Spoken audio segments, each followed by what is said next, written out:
en lisant, en écrivant.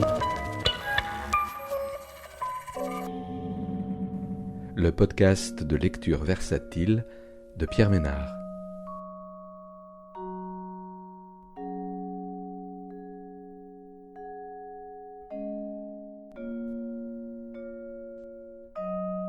Aujourd'hui, L'Alligator albinos de Xavier Persson, paru aux éditions Verticales en 2023.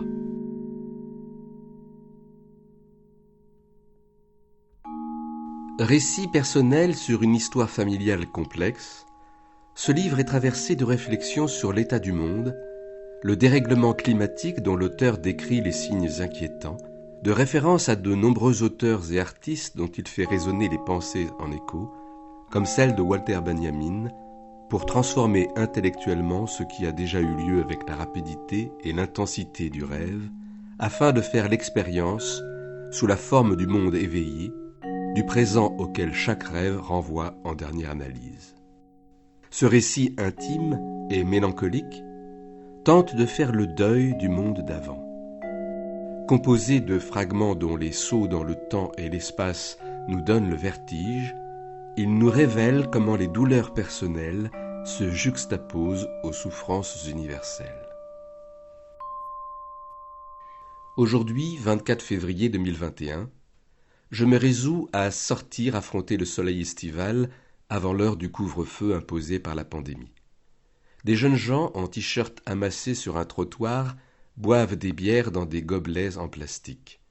Un homme descend la rue Oberkampf, emmitouflé dans un épais manteau, de ceux qu'on portait encore il y a peu à cette période de l'année.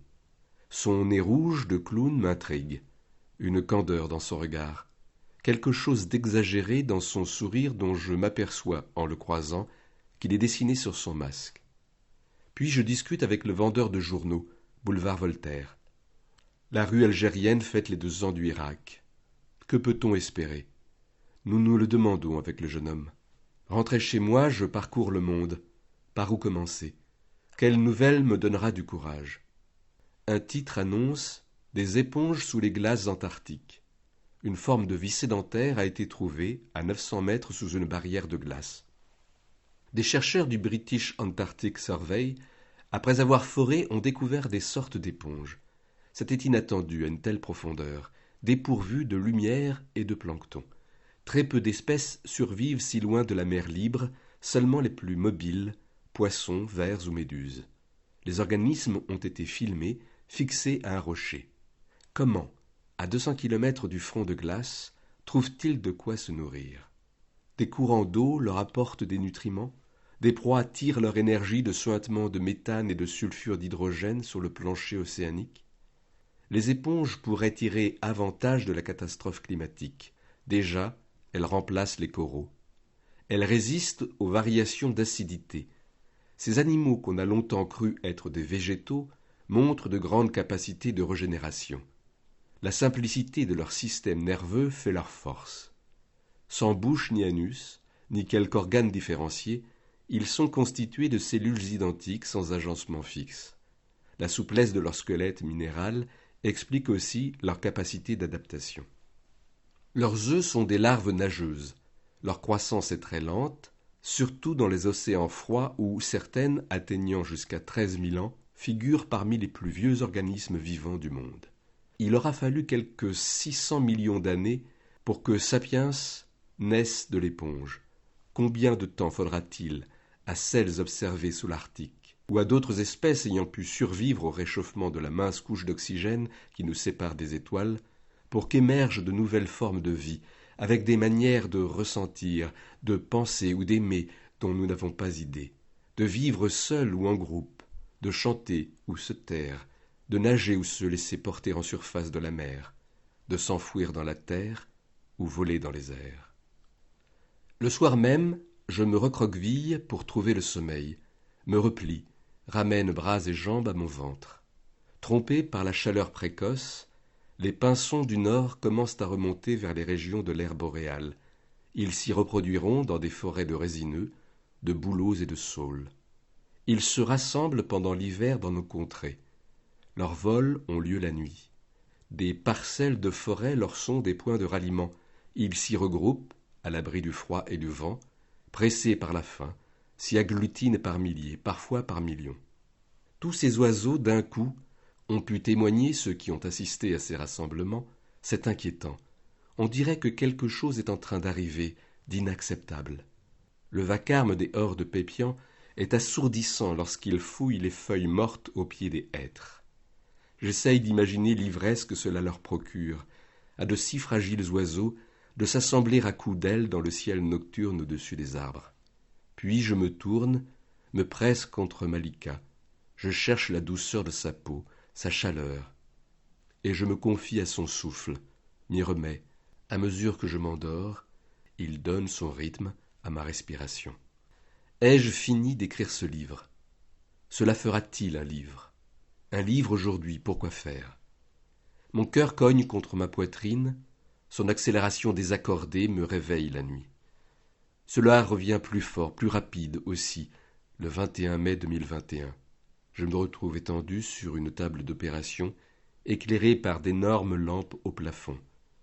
La peau de ma poitrine est nue, qu'une infirmière enduit d'une mince coule de gel transparent. Je n'ai qu'à me laisser aller, me murmure le jeune anesthésiste avec une gentillesse confondante, et déjà la lumière m'absorbe. Le cardiologue me l'a expliqué. Il introduit un fin cathéter au niveau de mon poignet, le pousse à l'intérieur du bras, remonte jusqu'à l'épaule, progresse lentement, le fait délicatement glisser dans l'artère radiale, l'introduit dans l'aorte, l'enfonce encore, tâtonne, le guide jusqu'à l'embranchement des coronaires. Le produit iodé qu'il injecte se mêle à mon sang, circule avec lui, colorise mes veines sur les images filmées par la caméra qui tourne au-dessus de mon cœur alimenté. Je les verrai sur les images qu'on me remettra à l'issue de la coronarographie par les artères semblables aux ramifications des racines d'un arbre, aux affluents d'un fleuve, aux tentacules d'une méduse. La lumière ensuite, dans une vaste pièce immaculée, est blanche. Une infirmière se penche vers moi, me demande avec une voix très douce si je suis bien monsieur Personne, et comment ne pas acquiescer. Arbres, arbustes, fleurs, légumes, c'est ensuite un profus mélange dans le jardin de la ferme que nous avons louée en Normandie pour nos vacances de l'été 2021. Après le poulailler s'étend un pré où paissent des moutons. Nous aimons nous en approcher. À ses amples flancs, à sa lenteur, sa réticence à se mouvoir, nous nous disons qu'une des brebis doit être pleine. Si une terrifiante canicule n'avait fait suffoquer Vancouver en juillet sous un dôme de chaleur, si des trombes d'eau n'avaient été si dévastatrices en Allemagne et en Belgique, si la Californie ne continuait de brûler, et la Turquie, la Grèce, l'Italie, l'Espagne, l'Algérie, la NASA, le 7 août, a observé 187 144 incendies simultanés sur la surface de la Terre. Si le froid et la pluie ininterrompue depuis plusieurs jours n'étaient si inquiétants pour un mois d'août, la beauté du paysage légèrement vallonné, sa verdure, le généreux fouillis des végétaux, le calme ici et le repos des vacances, finiraient par me réconforter. Nous jetons les seaux emplis de nos déjections dans les bacs à compost, ramassons pommes de terre et courgettes, nourrissons les poules, cherchons leurs œufs. Le coq, juché sur une barrière, lance un cri tonitruant. Des papillons oranges, à la moindre éclaircie, volettent autour d'un ample buddléia. De rares abeilles butinent ces fleurs roses chargées de pluie. Des biches trottinent en lisière des prairies, soudain se figent. Dans une pesante, électrique moiteur orageuse, nous sortons marcher sur une petite route entre deux averses. La chair de minuscules escargots écrasés par les roues des voitures tache l'asphalte. Bondissent des rainettes. Malika, pour meubler mon pénible silence, nomme les plantes des fossés, celles qu'elle connaît. Le plus souvent, nous ne sortons pas à cause de la pluie. Une hirondelle, un matin, entre par la porte ouverte. Elle se précipite dans la pièce en tous sens, heurte une baie vitrée, tombe. Je la prends dans mes mains, son cœur frémit, ses yeux se ferment, sa tête s'incline sur mon pouce. Malika pleure. C'est trop pour elle. Je sors déposer l'oiseau sur l'herbe humide, sous un grand arbre, au fond du jardin. Un érable nous a appris une application sur un smartphone. Le soleil pointe, bien trop chaud. Les hirondelles entrecoupent leurs élans. Elles entrent, sortent à toute allure par la porte d'une remise où pépient les oisillons. Les cimes de 2 bouleaux oscillent derrière le parc à moutons. Des moineaux sautillent sur les branches d'un roncier. Il y a dans l'herbe des boutons d'or, des marguerites, des pissenlits, d'autres fleurs. Parmi les oiseaux, il y a des rouges-gorges, des rouges-queues, des mésanges. La touffeur de l'air altère la fraîcheur après la pluie. Elle pousse les oiseaux à lancer des appels répétés. Il y a au fond du verger un vieux prunier, un pommier, un cerisier mort. Il y a aussi des orties, des chardons. Les ventres des hirondelles brillent de reflets bleus. L'énergie du soleil pénètre la terre gorgée d'eau. Sous mes pieds nus, sa douceur est vibrante. Une toile d'araignée perlée d'eau tremble entre les branches d'un arbuste. La carapace noire d'un scarabée gît à terre. Il y a aussi les fleurs violettes des trèfles. Une goutte de sève s'écoule sur une tige. Des milliards de bactéries s'agrippent aux racines des plantes, s'y agglutinent, vibrillonnent dans un gel muqueux, d'autres prolifèrent dans le corps de l'hirondelle, se multiplient dans son intestin, son foie, sa rate, son cœur, sa cervelle. Le papillon jaune, d'un jaune pâle, je l'avais aperçu 2 ou 3 fois pendant ce séjour, gracile, incertain. Était-ce chaque fois le même? Il voletait assez haut, près d'aucune fleur. Devais-je me réjouir de le voir ou m'en attrister? Il vivait dans un sursis, son extinction déjà enclenchée, autant qu'à sa grâce, au délai de grâce en quoi consistait sa vie éphémère, j'aurais pu songer aux chasses aux papillons décrites par Walter Benjamin. Dans des résidences d'été aux environs de Berlin, il avait connu avec ses parents et ses grands-parents, au début du XXe siècle, les dernières joies d'une vie privilégiée, celle de la haute bourgeoisie juive intégrée, même si déjà une ombre planait, le pressentiment de la catastrophe, dont même s'il n'en verrait pas l'inconcevable aboutissement, toute son œuvre, chacune de ses phrases, serait l'intuition. Une Vanesse ou un sphinx du Troène le bernait par ses hésitations, ses oscillations, ses arrêts. Il aurait aimé se dissoudre en air et en lumière, pour mieux s'en approcher et s'en emparer. La vieille loi de la vénerie opérait. Plus il se conformait à sa proie et se muait en papillon, plus les faits et gestes de celui-ci prenaient la couleur de la décision humaine.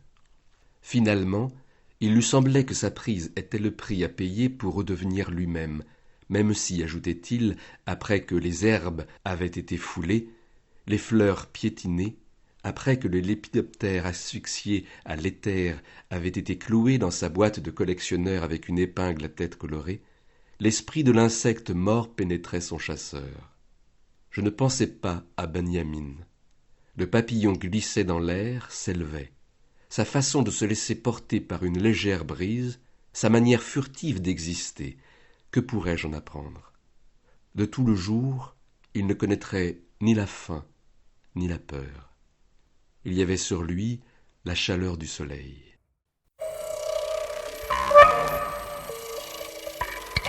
En lisant, en écrivant.